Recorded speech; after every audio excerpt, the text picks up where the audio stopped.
الحمد لله رب العالمين والصلاة والسلام على أشرف الأنبياء والمرسلين أما بعد فأعوذ بالله من الشيطان الرجيم من همزه ونفخه ونفثه بسم الله الرحمن الرحيم رب اشرح لي صدري ويسر لي أمري واحلل عقدة من لساني يفقه قولي اللهم انفعنا بما علمتنا وعلمنا ما ينفعنا وزدنا علما فبشر عباد الذين يستمعون القول فيتبعون أحسنه أولئك الذين هداهم الله وأولئك هم أولو الألباب أعوذ بالله من الشيطان الرجيم بسم الله الرحمن الرحيم قالت رسلهم أفي الله شك فاطر السماوات والأرض قالت رسلهم کہا ان کے رسولوں نے افی اللہ شک کیا اللہ کے بارے میں شک ہے فاطر السماوات والارض جو نئے سرے سے پیدا کرنے والا ہے آسمانوں کو اور زمین کو۔ پچھلی آیت کریمہ میں ہم نے پڑھا اللہ تعالیٰ ذکر فرما رہے ہیں پچھلی قوموں کا، قوم نوح، قوم عاد جو حضرت ہود علیہ السلام کی قوم تھی، قوم سمود جو حضرت صالح علیہ السلام کی قوم تھی۔ اللہ نے ان کا نام لے کر اور ان کے بعد آنے والی بہت ساری قومیں جنہیں اللہ فرماتے ہیں کہ انہیں اللہ کے علاوہ کوئی نہیں جانتا، اللہ ان کا ذکر کرتے ہوئے فرماتے ہیں کہ کیا تمہارے پاس ان ساری قوموں کی خبر نہیں پہنچی؟ اللہ تعالیٰ فرماتے ہیں پچھلی آیت میں کہ پچھلی قوموں کے پاس قوم نوح ہو، قوم عاد ہو، قوم سمود ہو، یا ان کے بعد آنے والی ان گنت قومیں جنہیں اللہ کے علاوہ کوئی نہیں جانتا، اللہ فرماتے ہیں ان قوموں کے پاس ان کے رسول بھی آئے تھے، جس طرح نبی کریم صلی اللہ علیہ وسلم تمہارے پاس مبعوث ہوئے ہیں روشن نشانیوں کے ساتھ، ان کے رسول بھی روشن نشانیاں لائے تھے، معجزات لائے تھے، اللہ کی وحی، اللہ کا پیغام لائے تھے۔ تو قوموں نے آگے سے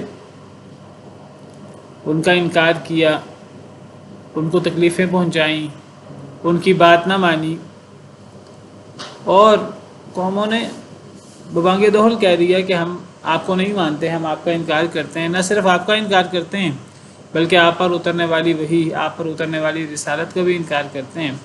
اور انہوں نے کہا کہ آپ کی جو دعوت ہے ہم اس دعوت کے بارے میں شک میں مبتلا ہیں۔ نبیوں کی دعوت کیا تھی؟ اللہ کے بارے میں، اللہ کی عظمت و شان کے بارے میں، اللہ کی توحید کے بارے میں، اللہ کے احکامات کے بارے میں، اللہ کا ہم سے تقاضا کیا ہے۔ تمام قوموں کا یہی رویہ رہا بالعموم کہ قومیں اپنے رسولوں کا انکار کرتی رہیں اور کہتی رہیں کہ ہم آپ کی دعوت کے بارے میں شکوک و شبہات میں مبتلا ہیں، ہم آپ پر جو اترنے والی رسالت ہیں ہم آپ کے بھی منکر ہیں، اس رسالت کے بھی منکر ہیں، اور ہم آپ کی دعوت کے بارے میں شک میں مبتلا ہیں۔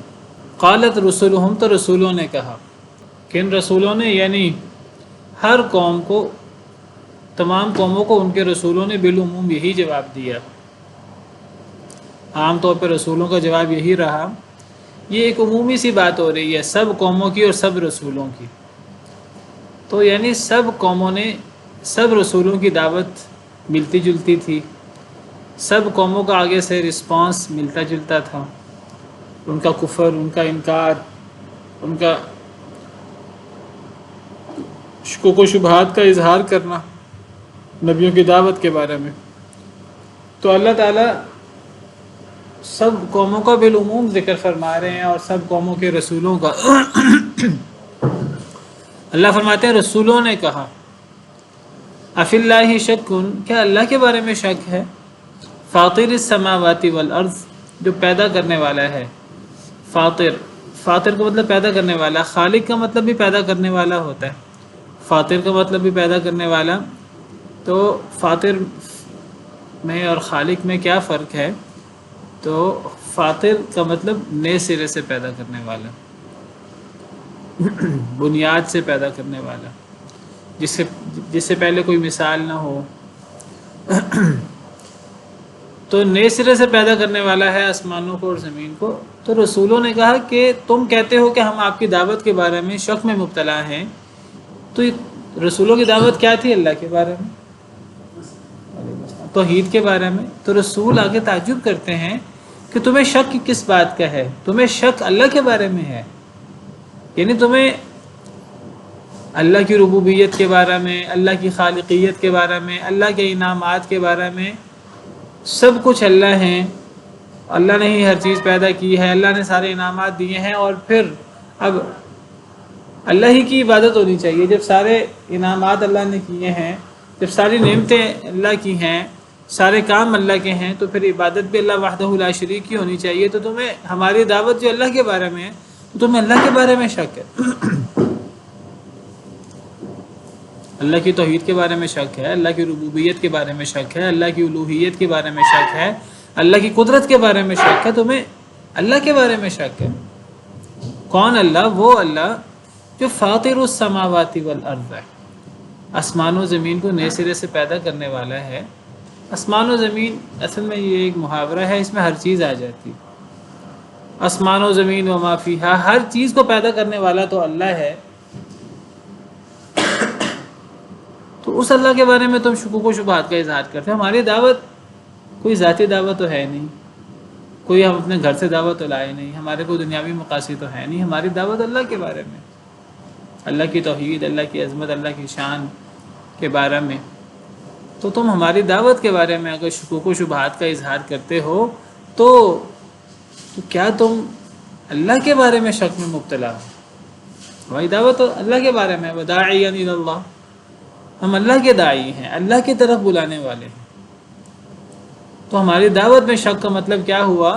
ہماری دعوت اللہ کے ارد گرد گھومتی ہے، تو اللہ کے بارے میں شک ہوا، وہ اللہ جو آسمان و زمین کا نئے سرے سے پیدا کرنے والا ہے۔ تم اس اللہ کا انکار کر رہے ہو، اس اللہ کے ساتھ شک کر رہے ہو، وہ اللہ تمہارا کتنا خیر خواہ ہے۔ یدعوکم لیغفر لکم من ذنوبکم، وہ تمہیں بلاتا ہے، وہ اللہ، تاکہ تمہیں معاف کر دے تمہارے لیے تمہارے گناہ۔ وَيُؤَخِّرَكُمْ، اور وہ ڈھیل دے تمہیں، الی اجل مسمى، ایک وقت مقررہ تک۔ تم اس اللہ کا انکار کر رہے ہو، اس اللہ کے ساتھ دشمنی کر رہے ہو، اس اللہ کی مخالفت کر رہے ہو جو اللہ تمہارے ساتھ اتنی محبت رکھتا ہے اور تمہارا اتنا خیر خواہ ہے، حالانکہ اللہ کو ضرورت نہیں ہے تمہاری، نہ تمہاری عبادت کی ضرورت ہے اللہ کو، تمہارا نیک عمل تمہاری ذات کے لیے ہے۔ اس کے باوجود اللہ تمہارا اتنا خیر خواہ ہے کہ اللہ تمہیں بلاتے ہیں کہ اللہ تمہیں معاف کریں۔ اللہ کو پتہ ہے کہ میرے بندوں میں کمیاں کوتاہیاں ہیں، تو اللہ اپنے بندوں کو اپنے نبیوں کے ذریعے یہ میسیج پہنچاتے ہیں، یہ دعوت پہنچاتے ہیں کہ اے میرے نبیوں، اے میرے پیغمبروں، میری مخلوق کو میرا یہ پیغام دے دو کہ اللہ تمہیں اپنے سے قریب اس لیے کرنا چاہتے ہیں، اللہ اس لیے چاہتے ہیں تم اللہ کی بات مانو، اللہ پر ایمان لاؤ۔ اللہ تو تمہارے کمیاں کوتاہیاں جو ہر انسان سے ہو جاتی ہیں، اللہ وہ کمیاں کوتاہیاں معاف کرنا چاہتے ہیں۔ اگر تم اللہ کے احکامات پر عمل شروع کر دو، اللہ پر ایمان لے آؤ، تو بشری تقاضے کے تحت جو کمیاں کوتاہیاں ہوں، اللہ سے معافی مانگو گے تو اللہ بڑی سے بڑی کمی کوتاہی معاف کر دیں گے۔ تو اللہ پر ایمان لانا تو تمہارے فائدے میں ہے، اللہ پر ایمان لانے سے تمہاری دنیا اور آخرت کی اصلاح ہوگی، تمہاری کمیاں کوتاہیاں معاف ہوں گی۔ نہ صرف یہ کہ کمیاں کوتاہیاں معاف ہوں گی، اللہ تمہیں بلاتا ہے کہ تمہارے گناہ معاف کرے، بلکہ اللہ تمہیں ڈھیل بھی دے گا ایک وقت مقررہ تک۔ اللہ فوری تم پر عذاب نہیں بھیجے گا تمہارے برے اعمال کی وجہ سے، بلکہ اللہ تمہیں اس لیے بھی بلاتا ہے کہ اللہ تم پر احسان کرے۔ کیا احسان کرے؟ کہ اللہ فوری تمہاری پکڑ نہ کرے، اللہ تمہیں ڈھیل دے تمہاری کمیوں کوتاہیوں پر۔ اللہ صبر اور تحمل اور حوصلے کا مظاہرہ کرتے ہیں، اور اللہ تمہیں ڈھیل دیتے ہیں ایک وقت مقررہ تک۔ وقت مقررہ سے کیا مراد ہے؟ وہ وقت جو اللہ نے موت کا وقت لکھا ہوا ہے۔ تو اللہ تو اتنے مہربان ہے تمہارے لیے، اور تم اس اللہ کا انکار کر رہے ہو، تم اس اللہ کے بارے میں شک میں مبتلا ہو، جو اللہ اتنے طاقتور ہیں کہ ہر چیز کے پیدا کرنے والے ہیں، اور وہ اتنے محبت کرنے والے ہیں تم سے، تمہارے اتنے خیر خواہ ہیں کہ وہ تمہیں بلاتے ہیں، حالانکہ اللہ کو ضرورت نہیں ہے۔ اللہ تمہیں بلاتے ہیں کہ تمہارے گناہ معاف کریں، اور وہ تمہیں ڈھیل دیں ایک وقت مقررہ تک۔ لیکن نبیوں کی اس ساری دعوت اور اس کے باوجود قوم کا دل نرم نہیں ہوا۔ قالو، یہ بالعموم ایک تبصرہ ہے پچھلی تمام قوموں پر، سب قوموں کا یہی رویہ تھا، سب نبیوں کی ایک جیسی دعوت تھی۔ قالو، انہوں نے کہا، کنہوں نے؟ قوموں نے، بالعموم، ان انتم الا بشر مثلنا، نہیں ہو تم مگر بشر ہمارے جیسے۔ تريدون ان تصدونا عما كان يعبد آباؤنا، تم چاہتے ہو کہ تم روک دو ہمیں اس سے جس کی عبادت ہمارے آباء و اجداد کرتے ہیں۔ فأتونا بسلطان مبین، پس لے آؤ ہمارے پاس واضح دلیل۔ تین باتیں کہی قوم والوں نے۔ یہ کسی ایک قوم کی بات نہیں ہو رہی، کسی ایک واقعے کی بات نہیں ہو رہی، یہ عمومی تجزیہ ہے، عمومی تبصرہ ہے۔ عمومی طور پر قوموں کا جو اعتراض رہا، قومیں انکار کرتی رہیں، شکوک و شبہات کا مظاہرہ کرتی رہیں، نبی انہیں اللہ کی طرف دعوت دیتے رہے، اللہ اپنے بندوں کے بارے میں کتنے مہربان ہیں یہ بتاتے رہے، لیکن قومیں پھر بھی ایمان نہ لائیں۔ تو قوموں نے بالعموم تین قسم کے اعتراض کیے رسولوں پر۔ کیا اعتراض کیے؟ ایک تو مشہور زمانہ اعتراض، نہیں ہو تم مگر ہمارے جیسے انسان، نہیں ہو تم مگر، اس سے یعنی حسد پیدا ہوتا ہے، زور پیدا ہوتا ہے عبارت میں۔ تم تو انسان ہو، مطلب کیا ہے اس کا؟ کہ تم انسان ہو، تم انسان سے بڑھ کر تم فرشتے نہیں ہو، تم نورانی مخلوق نہیں ہو۔ مراد یہ ہے کہ انسان پر وحی کیسے نازل ہو سکتی ہے، انسان کیسے نبی ہو سکتا ہے، انسان کیسے رسول ہو سکتا ہے؟ پہلا اعتراض یہ قرآن کریم میں 20 جگہ پر اللہ نے قوموں کا یہ اعتراض نقل کیا ہے۔ پچھلی قوموں کا بھی اپنے اپنے نبیوں پر یہ اعتراض تھا، قریش مکہ کا بھی نبی کریم صلی اللہ علیہ وسلم پر یہ اعتراض تھا۔ تو یہاں اللہ نے سب قوموں کا یہ اعتراض نقل کیا، بالعموم ساری قوموں کا یہ اعتراض اپنے نبیوں پر رہا۔ یہ اللہ تعالیٰ کس کے حوالے سے ذکر کر رہے ہیں؟ قوم نوح، قوم عاد، قوم سمود، اور ان کے بعد آنے والی وہ قومیں جنہیں اللہ کے علاوہ کوئی نہیں جانتا۔ وہ اب ہزاروں قومیں ہیں، لاکھوں قومیں ہیں، کتنی ہیں اللہ کو پتہ ہے۔ ان سب قوموں نے یہ تین اعتراض کیے۔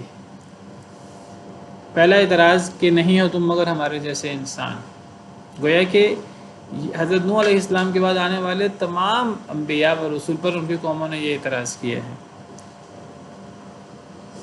اس پر تفصیل سے بات ہو چکی کئی مرتبہ۔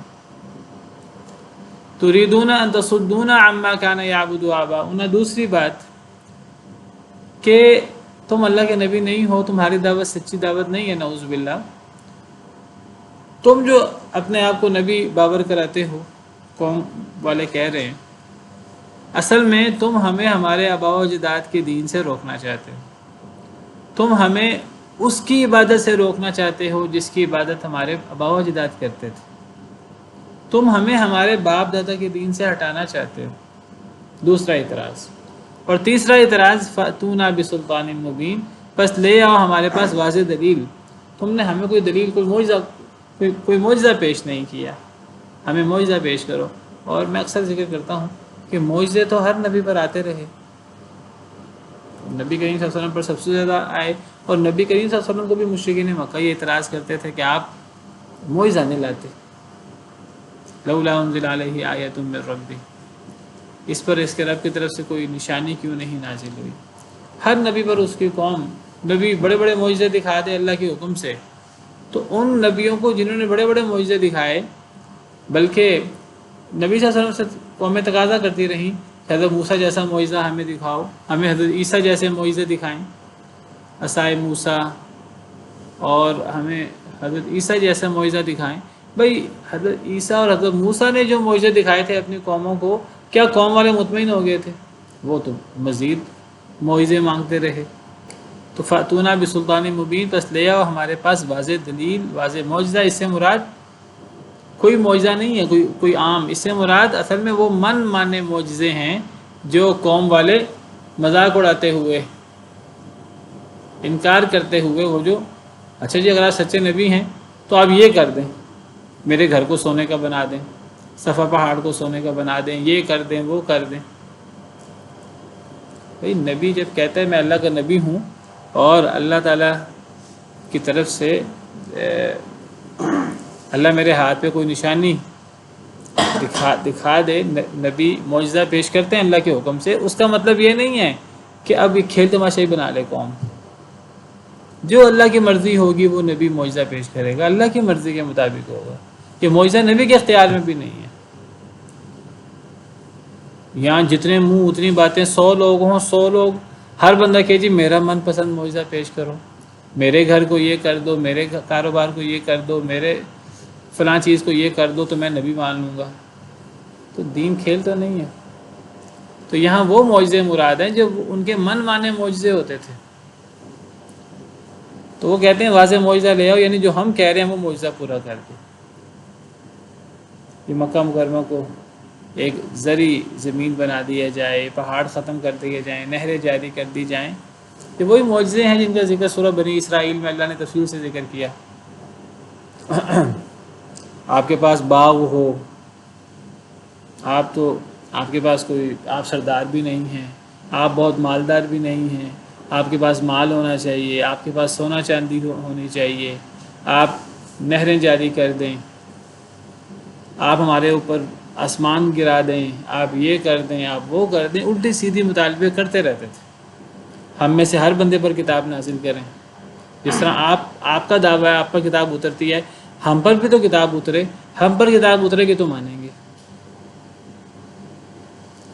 اگر آپ اللہ کے نبی ہیں تو آپ اللہ کو ہمارے سامنے لے آئیں، ہم اللہ کو دیکھیں گے تو مانیں گے. ولیعذ باللہ اس قسم کی الٹی سیدھی باتیں وہ کرتے رہتے تھے. تو وہ کہتے تھے کہ ہمارا معجزہ تو پورا ہوا ہی نہیں، جو ہم نے مانگا تھا وہ تو معجزہ پورا ہوا ہی نہیں. یہ سب باتیں ان کے جواب اللہ تعالیٰ پہلے تفصیل سے دے چکے ہیں قرآن کریم میں. ان کا پہلا اعتراض کہ تم تو ہمارے جیسے انسان ہو. یہ اعتراض کیا ہے؟ یہ اعتراض ان کا یہ ہے کہ ایک انسان پر وحی کیسے آ سکتی ہے؟ اگر انسان پر وحی آ سکتی ہے تو ہم بھی تو انسان ہیں، ہم پر وحی آ جائے. آپ پہ کچھ، آپ کیا خاص ہیں ہم میں سے؟ آپ کوئی ہم میں سے کوئی عظیم ہے؟ بڑے بڑے سردار ہیں، ان پر قرآن کیوں نہیں اترا؟ یہ مکہ اور طائف کے بڑے سردار ہیں، ان پر قرآن کیوں نہیں اترا؟ یہ آپ پر کیوں اتر گیا؟ آپ کوئی خاص انوکھے انسان ہیں. اس قسم کے وہ اعتراض کرتے رہتے تھے. وہ کہتے تھے کہ بشر پر وحی نہیں اتر سکتی. ایک طرف کہتے تھے بشر پر وحی نہیں اتر سکتی، دوسری طرف کہتے تھے کہ یہ مکہ اور طائف کے کسی بڑے انسان پر قرآن کیوں نہیں اترا. وقالوا لولا نزل هذا القرآن على رجل من القريتين عظيم. انہوں نے کہا یہ قرآن دونوں بستیوں میں سے کسی عظیم آدمی پر کیوں نہیں اترا؟ گویا کہ وہ نبی صلی اللہ علیہ وسلم کو کہہ رہے ہیں آپ عظیم نہیں ہیں، بڑے بڑے سردار ہیں، تو ان پر قرآن کیوں نہیں اترا؟ ایک طرف وہ کہتے تھے کہ انسان پر وحی نہیں اتر سکتی، دوسری طرف کہتے تھے اگر قرآن اترنا تھا تو دونوں بستیوں میں سے کسی عظیم آدمی پر قرآن اترتا. بھئی وہ انسان نہیں ہے. ایک طرف آپ اعتراض کرتے ہیں کہ یہ انسان پر وحی نہیں ہو سکتی، دوسری طرف آپ کہتے ہیں کسی عظیم، دونوں بستیوں میں سے کسی عظیم سردار پر قرآن کیوں نہیں اترا. دوسری طرف آپ کہتے ہیں کہ ہم میں سے ہر شخص کو کتاب دیں. بل یرید کل امرئ منہم ان یؤتی صحفا منشرہ. سورہ مدثر میں اللہ فرماتے ہیں ان میں سے ہر شخص چاہتا ہے ان میں سے ہر شخص کو کھلی کتاب مل جائے. ایک طرف کہتے ہیں بشر پر وحی نازل نہیں ہو سکتی، بشر نبی نہیں ہو سکتا، دوسری طرف کہتے ہیں جی ہم میں سے ہر بندے پر کتاب اترے. بھئی آپ بشر نہیں ہیں. آپ تو خود، آپ کی باتوں میں تو خود ٹکراؤ ہے. ایک طرف آپ حضرت ابراہیم علیہ السلام کو اللہ کا نبی مانتے ہیں جو انسان تھے، یہودی حضرت موسیٰ کو اللہ کا نبی مانتے ہیں، عیسائی بھی، اور عیسائی حضرت عیسیٰ کو اللہ کا نبی مانتے ہیں، یہ سب انسان تھے. دوسری طرف یہ کہتے ہیں کہ بشر پر وحی اتر ہی نہیں سکتی، بشر اللہ کا رسول ہو ہی نہیں سکتا، تم تو ہمارے جیسے بشر ہو. کیا مطلب؟ تم بشر ہو تو تم وحی کا تم دعویٰ کیسے کر سکتے ہو؟ اگر تم پر وحی ہو سکتی ہے ہم پر کیوں نہیں ہوتی؟ تمہارا عالم بالا سے رابطہ کیسے ہو سکتا ہے؟ ایک انسان دوسرے انسان سے کمیونیکیٹ کر سکتا ہے، آسمانوں سے یا عالم بالا سے کسی انسان کا رابطہ کیسے ہو سکتا ہے؟ ہاں ہم یہ بات تب مانیں گے جب کوئی فرشتہ آئے اور وہ کہے کہ میں اللہ کا میسیج لایا ہوں، اللہ کا پیغام لایا ہوں. یہ سوال یہ ہے کہ اگر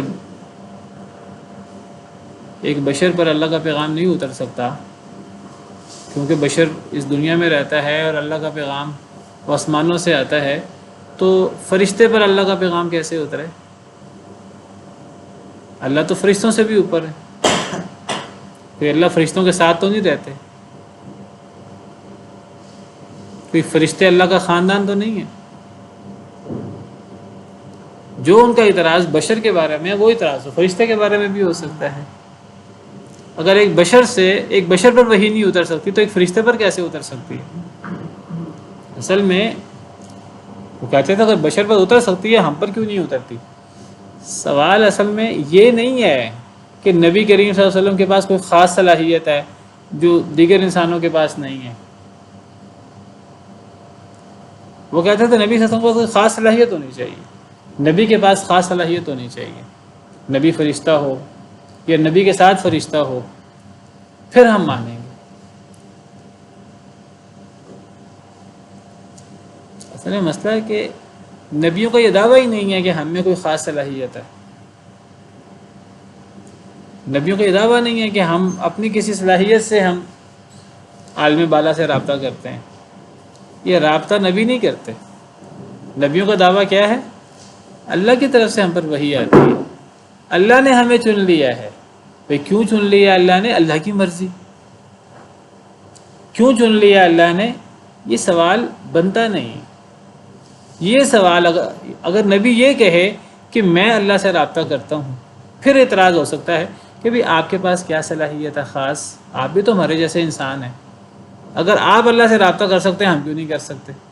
نبیوں کا یہ دعویٰ ہی نہیں ہے، کسی نبی کا یہ دعویٰ نہیں ہے کہ میں اللہ سے رابطہ کرتا ہوں، مجھ میں یہ صلاحیت ہے، میں جب چاہوں اللہ سے بات چیت کر لوں، میں جب چاہوں اللہ سے وحی کر لوں۔ نبی کا یہ دعویٰ نہیں ہے۔ نبی کا دعویٰ کیا ہے؟ نبی کا دعویٰ سمجھیے، نبی کا دعویٰ یہ ہے کہ اللہ مجھ پر وحی نازل، اللہ نے مجھے نبی بنایا ہے اور اللہ نے مجھ پر وحی نازل کی ہے۔ اب آگے سے قوم کو یہ کہنا کہ آپ تو انسان ہیں، آپ پر وحی کیسے اتر سکتی ہے، یہ انتہائی فضول اعتراض ہے، کیونکہ یہ اعتراض نبی پر یہ اعتراض تب بنتا ہے جب نبی کہے کہ میں اللہ سے رابطہ کرتا ہوں، تب نبی پر اعتراض بنتا ہے کہ آپ میں کیا ایسی خاص صلاحیت ہے، آپ بھی تو ہم ہی میں سے ہی ہیں، آپ بھی تو قریش میں سے ہیں، تو اگر آپ میں کوئی ایسی صلاحیت ہے تو ہم میں وہ صلاحیت کیوں نہیں ہے؟ بات سمجھ آ رہی کہ نہیں آ رہی؟ نبیوں کا یہ دعویٰ نہیں ہے کہ ہم اللہ سے رابطہ کرتے ہیں، نبیوں کا دعویٰ یہ ہے اللہ نے ہمیں چنا ہے۔ اللہ یصطفی من الملائکۃ رسلا ومن الناس، اللہ فرشتوں میں سے بھی رسول چن لیتے ہیں، لوگوں میں سے بھی رسول چن لیتے ہیں۔ کون چنتا ہے؟ نبی چنتے ہیں اللہ کو وحی کے لیے، کہ اللہ چنتے ہیں نبی کو وحی کے لیے؟ اللہ چنتے ہیں، اللہ نے چنا ہے۔ جب اللہ نے چن لیا انسانوں میں سے جس کو مناسب سمجھا، تو اب یہ کہنا کہ آپ پر وحی کیسے ہو سکتی ہے، یہ اعتراض انویلڈ ہے، غلط اعتراض ہے۔ کیوں؟ بھئی وحی تو فرشتے پر ہونی چاہیے، بھئی کیا اللہ انسان پر وحی نہیں اتار سکتا؟ یہ اعتراض اصل میں نبی کی ذات پر ہے ہی نہیں، یہ اعتراض اللہ کی ذات پر ہے۔ ذرا غور کریں، یعنی اگر نبی کہے کہ میں اللہ سے بات کرتا ہوں تو نبی پر اعتراض بنتا ہے، اگر نبی یہ دعویٰ کرے کہ اللہ نے مجھے چنا ہے اور اللہ نے مجھ پر وحی کی ہے، اب اعتراض اللہ کی ذات پر بنتا ہے۔ اب اعتراض کیا ہے کہ جی آپ تو انسان ہیں، انسان پر وحی کیسے ہو سکتی ہے؟ بھئی وحی کر کون رہا ہے؟ نبی کا دعویٰ تو یہ اللہ کر رہا ہے، اللہ وحی کرتا ہے، اور اللہ کے بارے میں سب قومیں مانتی ہیں کہ اللہ فعال لما یرید ہے، اللہ جو چاہے کرے۔ خالق کہتے ہی اس کو ہیں کہ جس کے سامنے کسی قسم کی کوئی رکاوٹ نہ ہو، جس کے لیے کوئی چیز ناممکن نہ ہو، جو ہر کام کر سکے، جو علی کل شیء قدیر ہو، جو ذو القوۃ المتین ہو، قوت والا، مضبوط، ہر شے پر قادر، فعال لما یرید، جو وہ چاہتا ہے وہ کر سکتا ہے۔ خالق کا مطلب ہی یہ ہوتا ہے۔ تو جب نبی یہ کہتے ہیں کہ اللہ نے مجھے چن لیا ہے، تو اب یہ کہنا کہ بھئی آپ تو انسان ہیں، آپ پر وحی کیسے ہو سکتی ہے، یہ اعتراض کس پہ بنا؟ نبی پر کہ اللہ پر؟ سمجھ آئی بات؟ نقطہ سمجھ آئے؟ یہ اعتراض اللہ پر بنتا ہے، اس اللہ پر جس اللہ کے بارے میں مشرکین کا دعویٰ یہ ہے کہ اللہ سب کچھ کر سکتے ہیں. اس اللہ پر یہ اعتراض بنتا ہے جس اللہ کے بارے میں مشرکین کہتے ہیں کہ اللہ زمین و آسمان کے خالق ہیں، اللہ ہر چیز کے خالق ہیں. یہ بات مشرک بھی مانتے ہیں، قرآن کریم میں موجود ہے. وَلَئِن سَأَلْتَهُم مَّنْ خَلَقَ السَّمَاوَاتِ وَالْأَرْضَ وَسَخَّرَ الشَّمْسَ وَالْقَمَرَ لَيَقُولُنَّ اللَّهُ، کہ اے نبی صلی اللہ علیہ وسلم اگر آپ ان سے سوال کریں کہ زمین و آسمان کو پیدا کرنے والا کون ہے، سورج اور چاند کو مسخر کرنے والا کون ہے، تو کیا جواب دیں گے یہ مشرکین؟ اللہ. اگر آپ ان سے سوال کریں کہ انسانوں کو پیدا کرنے والا کون ہے، وَلَئِن سَأَلْتَهُم مَّنْ خَلَقَهُمْ لَيَقُولُنَّ اللَّهُ، یہ ضرور کہیں گے، سب بیک زبان کہیں گے اللہ. اگر آپ ان سے سوال کریں کہ آسمانوں سے بارش برسانے والا اور اس بارش سے ہر قسم کے پھل اور باغات پیدا کرنے والا کون ہے، تو سب بیک زبان جواب دیں گے اللہ. تو جب اللہ سب کچھ کر سکتے ہیں تو اللہ سب کچھ کر سکتے ہیں، تمہارا بھی دعویٰ یہ ہے بس وہ اللہ تعالیٰ انسان پر وہی نہیں کر سکتے. یہ کیسا عجیب منطق ہے تمہاری، عجیب بے وقوفی والی بات ہے. سمجھ آ رہی کہ نہیں آ رہی؟ میں آپ کو عقلی جواب بتا رہا ہوں ان کے اس اعتراض کا. یہ ان کا اعتراض عقلاً کتنا ان کا یہ غلط اعتراض ہے. یہ اعتراض تب بن سکتا تھا جب نبی کا دعویٰ یہ ہوتا کہ مجھ میں یہ صلاحیت ہے کہ میں عالم بالا سے رابطہ کر لیتا ہوں جب چاہوں. اس پر یہ سوال ہو سکتا ہے کہ بھئی آپ میں کیا ایسی خاص صلاحیت، آپ بھی تو ہمارے جیسے انسان ہیں. جب ہم نہیں کر سکتے عالم بالا سے رابطہ، آپ کیسے کر سکتے ہیں؟ یہ سوال تب ہو سکتا ہے. نبی کا یہ دعویٰ ہے ہی نہیں. سمجھ آئی؟ وما كان الله ليطلعكم على الغيب، اللہ تمہیں غیب پر مطلع نہیں کرتے. ولكن الله يجتبي من رسله من يشاء، لیکن اللہ اپنے رسولوں میں سے جسے چاہتے ہیں چن لیتے ہیں. اللہ اسے غیب کی باتیں بتا دیتے ہیں، وحی کی باتیں. تو یہ جو چننے کا عمل ہے، رسول بنانے کا عمل ہے، رسول خود رسول نہیں بنتا. رسول کا دعویٰ کیا ہوتا ہے؟ اللہ بناتے ہیں. ہاں اب ایک سوال، ایک اس میں اشکال آ سکتا ہے. اگر رسول یہ کہتا ہے کہ میں اللہ سے رابطہ نہیں کرتا، میں اللہ سے باتیں کرنے کی صلاحیت نہیں رکھتا، اللہ مجھ سے باتیں کرتے ہیں، اور اللہ نے رسول بنایا ہے، اللہ نے مجھے چنا ہے، اللہ جب چاہتے ہیں مجھ پر وحی کرتے ہیں. اب یہ اعتراض تو ختم ہو گیا کہ وحی انسان پر نہیں ہو سکتی، وہ تو فرشتے پر ہونی چاہیے. یہ اعتراض تو ختم ہو گیا. ہاں اب ایک اعتراض اور ہو سکتا ہے، اور وہ صحیح اعتراض ہے. اگر کوئی کرے کہ بھئی آپ کا کہنا یہ اللہ نے چن لیا آپ کو، پتہ نہیں آپ صحیح کہہ رہے ہیں کہ نہیں کہہ رہے، کیا پتہ آپ دنیاوی مفادات کے لیے یہ بات کہہ رہے ہوں. کوئی کافر یہ اعتراض کر سکتا ہے، کیونکہ دنیا میں ایسے بدبخت بھی موجود ہیں جنہوں نے جھوٹے دعوے کیے ہیں اس قسم کے. غلام احمد قادیانی، مسیلمہ کذاب، اسود انسی، بڑے لوگوں نے جھوٹے دعوے کیے. تو جب نبی یہ دعویٰ کرتا ہے کہ اللہ نے مجھے نبی بنایا ہے، اللہ نے مجھے چنا ہے، اگر کوئی آگے سے یہ اعتراض کر دے کفار میں سے کہ اللہ تو یہ سب کر سکتے ہیں لیکن اللہ نے واقعی آپ کو چنا ہے کہ نہیں چنا، ہمیں کیسے پتہ لگے گا؟ کیونکہ اگر نبی کے مجھ پر وحی ہوتی ہے تو وہ وحی صرف نبی کو ہی ہوتی ہے نا، نبی ہی سنتا ہے اس کو، وہ عام آدمی تو نہیں سنتا اس وحی کو. یا تو عام آدمی بھی وحی سنے اور عام آدمی پر بھی وحی ہو کہ میں نے محمد صلی اللہ علیہ وسلم کو نبی بنایا ہے، تو عام انسان کو بھی یقین ہو جائے، لیکن عام انسان پر تو وحی نہیں ہوتی. سمجھ آ رہی کہ نہیں آ رہی؟ یہ کوئی اعتراض کرے کہ آپ اللہ کے نبی ہیں، آپ کہتے ہیں اللہ نے چن لیا ہے، کیا دلیل ہے اس کی کہ آپ کو اللہ نے چن لیا ہے، آپ صحیح کہہ رہے ہیں کہ صحیح نہیں کہہ رہے؟ اس کا جواب اللہ دیتے ہیں، کیونکہ یہ صحیح اعتراض ہے. سمجھ آیا سوال؟ اس کا جواب نبی کیا دیتے ہیں، اللہ کیا دیتے ہیں کہ وہ پھر نبی اپنے نبی ہونے پر معجزات پیش کرتے ہیں اللہ کی طرف سے، ایسے معجزات جو نبی کی نبوت پر دلالت کرتے ہیں. اور وہ نبی کا یہ دعویٰ نہیں ہوتا کہ میں یہ اپنی طرف سے معجزہ پیش کر رہا ہوں. نبی کہتا ہے کہ یہ معجزہ اللہ کے حکم سے میرے ہاتھ پر ہوتا ہے، جو اس بات کی دلیل ہے کہ میں اللہ کا نبی ہوں. حضرت موسیٰ علیہ السلام نے فرعون کو کہا میں اللہ کا نبی ہوں، اللہ نے مجھے نبی بنایا ہے. فرعون نے کہا کہ ہمیں کیسا پتہ لگے؟ حضرت موسیٰ علیہ السلام نے کہا کہ دیکھو میں یہ عصا پھینکوں گا تو یہ سانپ بن جائے گا اللہ کے حکم سے، میں اپنا ہاتھ بغل سے نکالوں گا تو ہاتھ جو ہے وہ بغیر بیماری کے چمکدار بن جائے گا.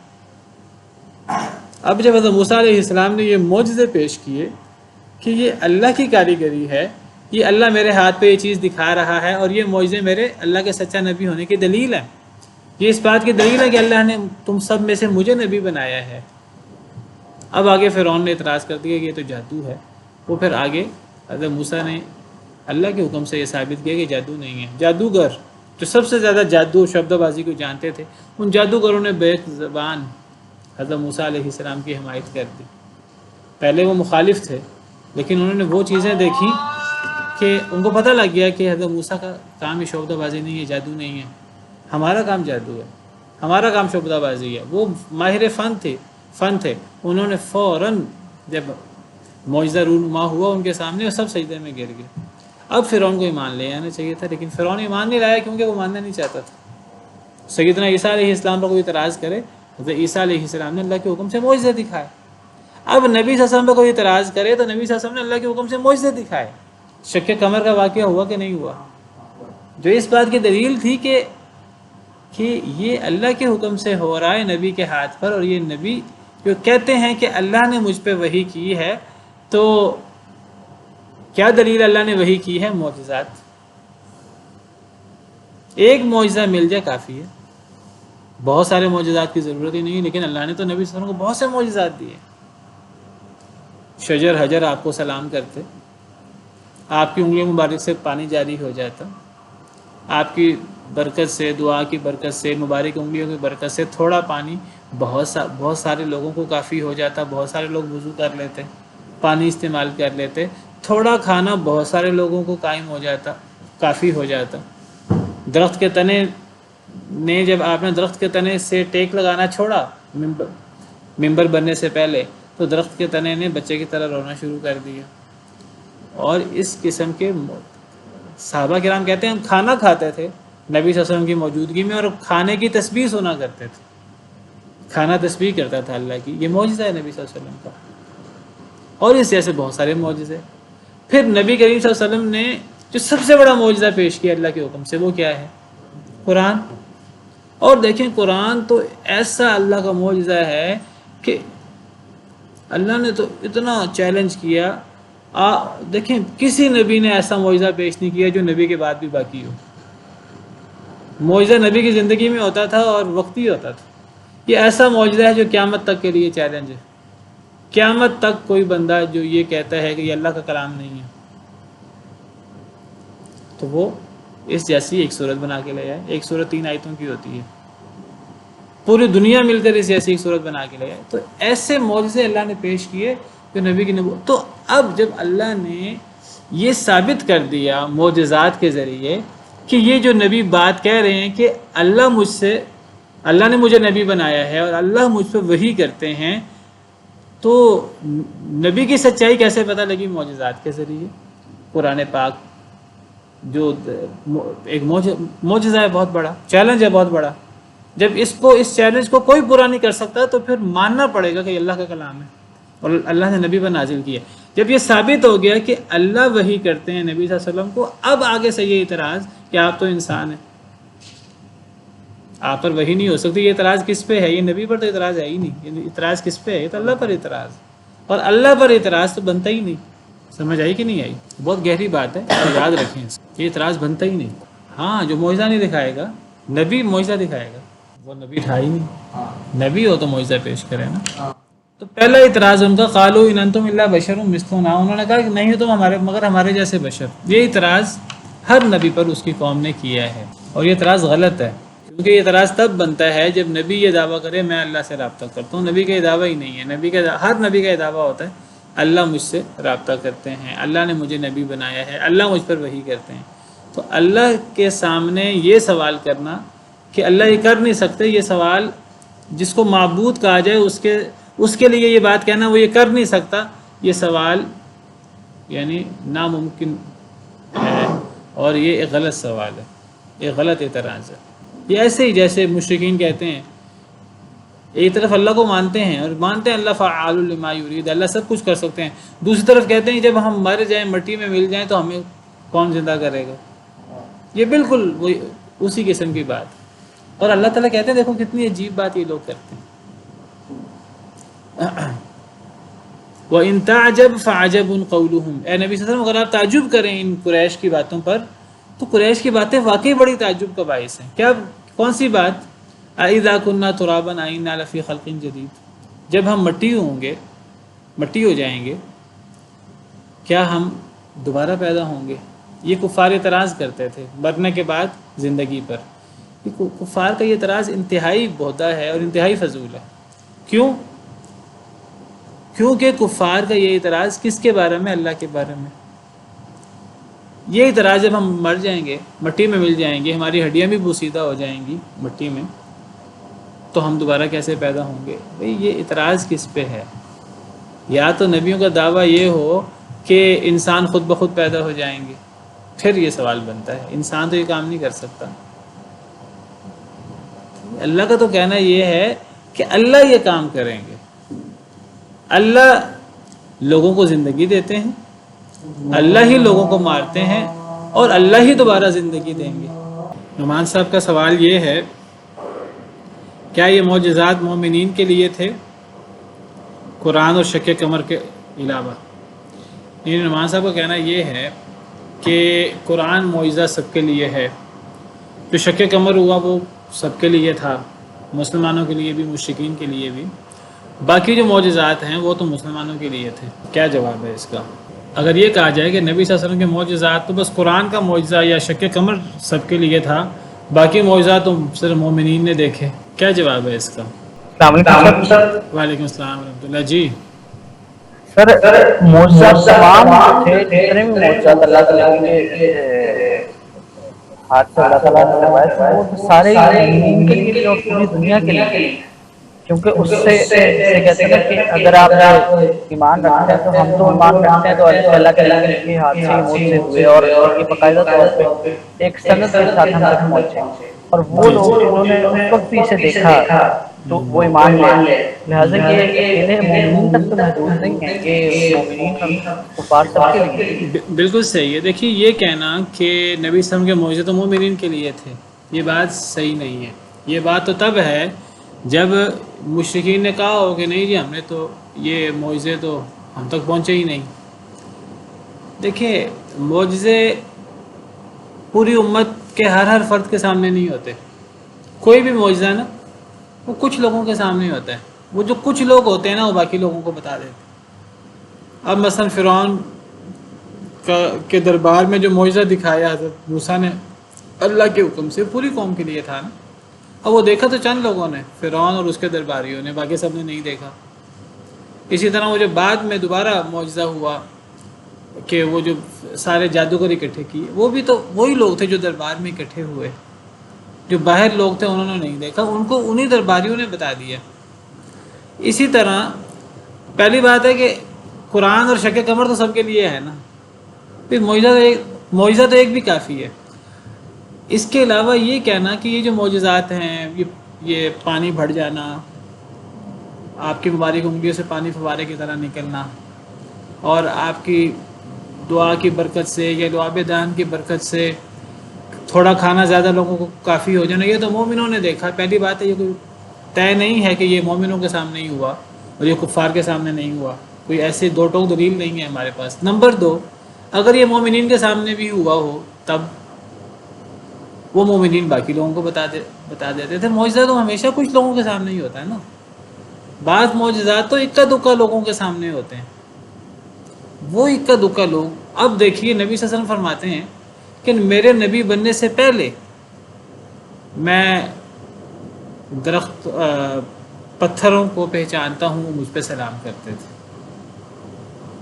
اب یہ نبی صلی اللہ علیہ وسلم فرما رہے ہیں، اب یہ نبی صلی اللہ علیہ وسلم کے علاوہ کسی نے سنا کہ نہیں سنا؟ بھئی کسی کا سننا نہ سننا کوئی ضروری نہیں ہے، نبی کا کہہ دینا کافی ہے۔ کیا کبھی نبی نے جھوٹ بولا؟ کبھی جھوٹ نہیں بولا نبی نے، کبھی نبی نے دنیا کے بارے میں جھوٹ نہیں بولا، تو اللہ کے بارے میں کیسے جھوٹ بولیں گے؟ نبی کا کہہ دینا ہی کافی ہے۔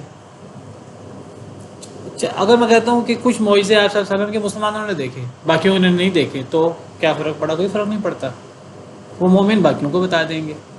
میں کہتا ہوں یہ جو شق قمر کا معجزہ ہے، یہ کیا سب امت نے دیکھا تھا؟ پوری دنیا نے دیکھا تھا؟ یہ وہ جو چند قریش تھے انہوں نے دیکھا تھا، تو یہ معجزہ جو ہے وہ سب دیکھیں نہ دیکھیں، وہ چند لوگوں کے سامنے معجزہ آ جانا کافی ہوتا ہے، وہ باقی لوگوں کو بتا دیتے ہیں۔ تو بہرحال تو یہ اعتراض کہ آپ تو بشر ہیں، یہ اعتراض بالکل ہی انویلڈ ہے۔ دوسرا، تریدون تصدون عما کان یعبد آباؤنا، آپ ہمیں ہمارے آباء و اجداد کی عبادت سے، جس کی عبادت ہمارے آباء و اجداد کرتے تھے، اس سے روکنا چاہتے ہیں۔ یہ بھی ایک غلط اعتراض ہے ہمیشہ کا۔ مشرک کہتے تھے ہم نے اپنے آباء و اجداد کے دین کی پیروی کرنی ہے، یہ بالکل ہی ایک ان لاجیکل بات ہے۔ اور تیسری بات، فاتونا بسلطان مبین، واضح دلیل لے آؤ، یہ بھی ایک واضح دلائل تو پیش کیے نبی نے، وہ من پسند معجزات وہ تو پھر ایک تماشا ہے جو انہوں نے دین کو بنایا ہوا ہے۔ تو اس کے جواب اللہ نے اگلی آیات میں دیے ہیں، وہ انشاءاللہ کل پڑھیں گے۔